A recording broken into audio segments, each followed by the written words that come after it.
Vamos seguir então, gente, falando sobre os dados da inflação que foram divulgados hoje. O índice de preços ao consumidor amplo, o IPCA, que mede a inflação oficial do país, desacelerou para 0,87% em agosto deste ano.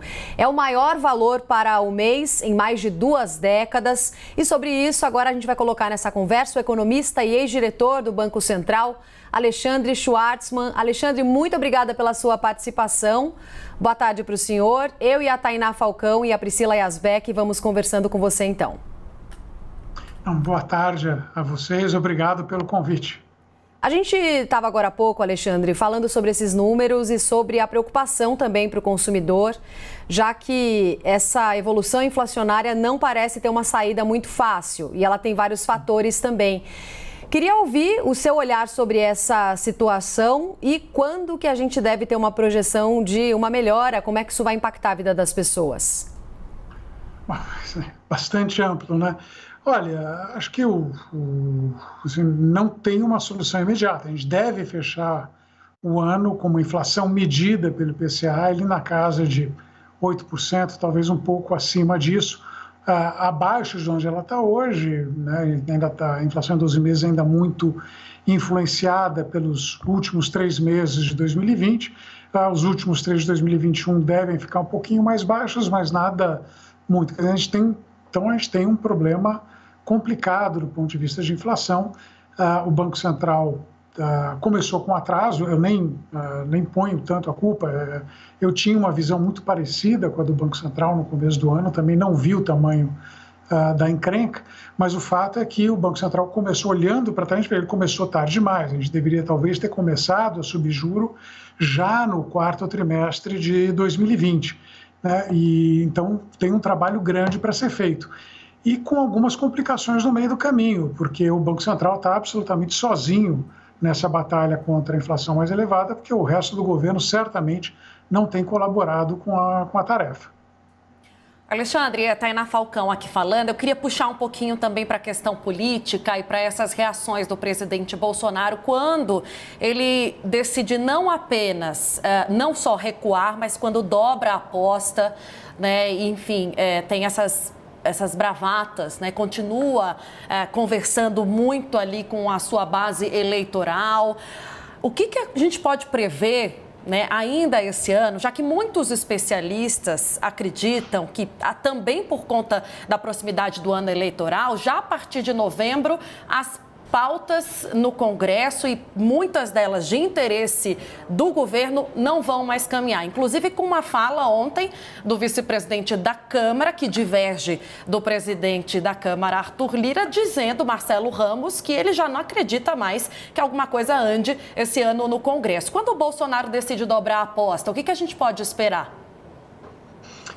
O presidente está orientado, quer dizer, por um único objetivo, né? Ele está tentando energizar a base dele. Nem sei se tem nenhum pensamento muito elaborado, tá? Esse pensamento elaborado do presidente, dificilmente a gente consegue colocar na mesma frase, mas o instinto dele, que na verdade o levou à presidência, é ele buscar o enfrentamento o tempo todo. E basicamente o enfrentamento dele energiza a base. A gente tem visto isso até um pouco mais provavelmente do que ele queria, toda a questão dos caminhoneiros agora, mas mantém o momento eleitoral dele. Então a cabeça dele é essa. Ele não está minimamente preocupado com pautas no Congresso, tanto que a reação de mercado aos eventos de terça-feira foi o dólar subindo na nossa cara, foi bolsa caindo. Quer dizer, a bolsa caindo talvez seja uma preocupação menor para as pessoas no dia a dia, mas quando a gente fala do dólar, o dólar é um dos elementos que está por trás dessa aceleração inflacionária. E a reação não é simplesmente porque teve um enfrentamento, é porque você percebe, não estamos nem falando de reforma, tá? Que já desencanei, a gente não vai ter, obviamente, nada, mas você tem coisas mais ou menos urgentes para serem resolvidas. Temos aí 90 bilhões de precatórios que tem que, de alguma forma, caber no orçamento de 2022. E com as regras de hoje, ele consome praticamente qualquer espaço que exista, que se imaginava existir no orçamento. Se imaginava quando tinha, né, não sabia que a inflação do final do ano ia ficar tão parecida quanto a de junho. Mas, enfim, está consumindo um espaço enorme. Então, o que a gente vai fazer com isso? Precisa passar no Congresso. Com o Congresso em pé de guerra vai passar? Precisaria de uma mediação do STF. Vai passar? Não. E essa mudança de imposto de renda, que é catastrófica do ponto de vista de arrecadação? Se imagina que vai perder 30 bilhões de reais de arrecadação. Como é que a gente vai lidar com isso? Então, tudo isso parado, bate no dólar, o dólar bate na inflação, o Banco Central sobe juro e a gente está nessa situação complicada que a gente está vivendo hoje, mas o presidente não está minimamente preocupado. Na verdade, acho que assim, ele não tem sequer um entendimento disso, né? E aí, basicamente, ele está, por um lado, atiçando a base e, por outro lado, jogando contra ao piorar em muito a situação econômica do país. Alex, queria te fazer uma pergunta puxando esse gancho aí da política.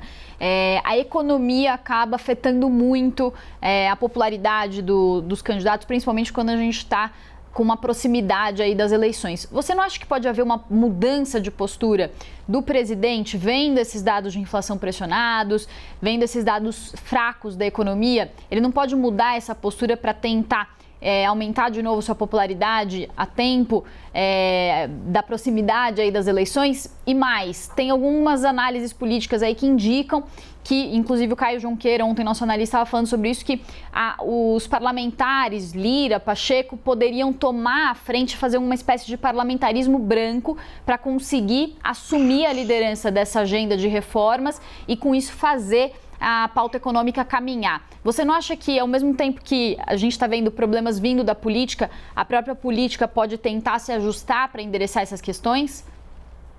Olha, assim, pelo que o Caio Junqueira falou, a gente pode contar também com o Papai Noel e o Coelhinho da Páscoa tocando a agenda parlamentar do governo, né?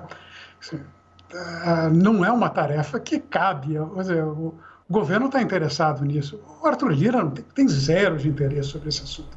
Não, a preocupação dele certamente não é em aprovar reforma nem precatório. Ele tem outros interesses, ele vai lutar por ele, não vai gastar, sim, 10 minutos do tempo dele para analisar esse tipo de coisa. Então, pensando bem, talvez é melhor contar mesmo com o Coelhinho da Páscoa e o Papai Noel para fazerem esse papel. Quanto ao presidente mudar, primeiro, ele teria que ter esse entendimento. Então, falar a verdade, ele não é a faca mais afiada lá da gaveta, né? Não tem essa compreensão toda. A gente cansou de ouvir isso. Agora foi lá o Ciro, agora o presidente vai... Porque ele entende que tem uma situação... Não, ele não entende isso. E, na verdade, vamos dizer, do ponto de vista, ele não está nem totalmente errado. Bem ou mal, quer dizer, com todas as barbaridades que a gente viu nos últimos meses e anos, né? A pandemia, todo esse tipo de coisa, ele mantém um apoio aí, tem um núcleo duro do bolsonarismo, que, na pior das hipóteses, o presidente deve ser uns 15%, na melhor das hipóteses, um pouco mais de 20%, que vão ser mais do que suficientes, na visão dele, para levá-lo para o segundo turno. Por que ele deveria se preocupar?